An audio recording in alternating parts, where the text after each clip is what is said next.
Good evening mga kasisi! Andito na kami ngayon sa Philippines. Ito talaga ang aming bahay.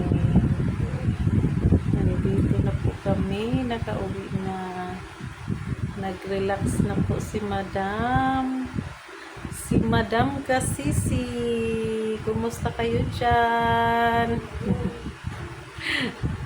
Kumusta kayo dyan mga kasisi?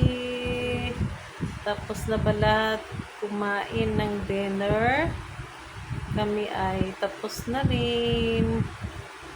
Tapos na kami kumain ng dinner. Nakauwi na kasi kami. Nag-attend kami ng graduation ng daughter ko noong April 14. Natapos na rin yung graduation niya. Sa wakas natapos din. Salamat naman sa Diyos na okay ang lahat. Nandito na tayo sa Pilipinas na naman tayo maggawa ng ating ipopost sa ating content. Wala kasi akong ibang content ngayon. Nag-storytelling na lang tayo for about sa ating buhay-buhay.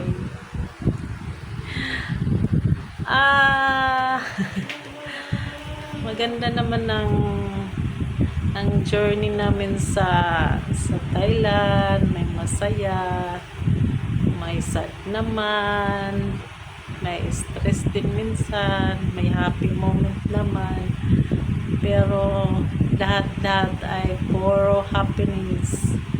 Nagkikip kami ng mga happy memories about sa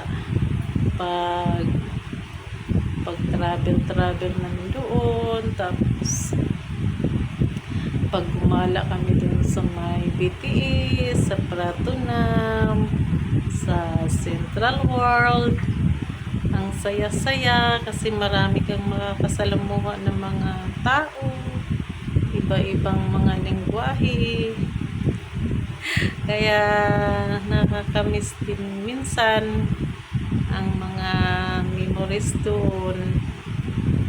Ganun talaga.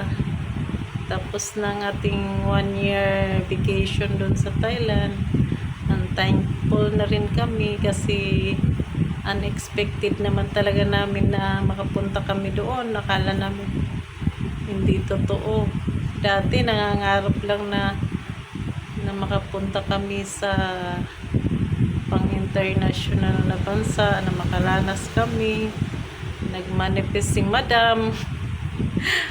Ayun, natupad din. Thank you naman sa taas dahil dininig niya ang lahat ng mga wishes ko.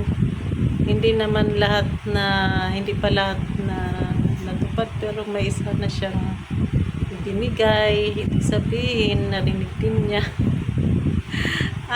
Storytelling na lang tayo ngayon. Storytelling muna tayo ngayon kasi wala pa akong ipopost na iba na gala-gala. Napagod pa si Madam. Sorry sa lahat. Dito na lang muna tayo sa house namin na kubo.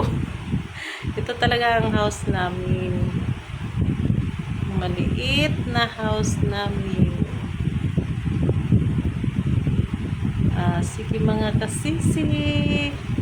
Thank you for watching. God bless you all. Happy Sunday sa lahat tomorrow. Mag-church muna tayo. Thank you. Good night to all my kasisi. Bye-bye.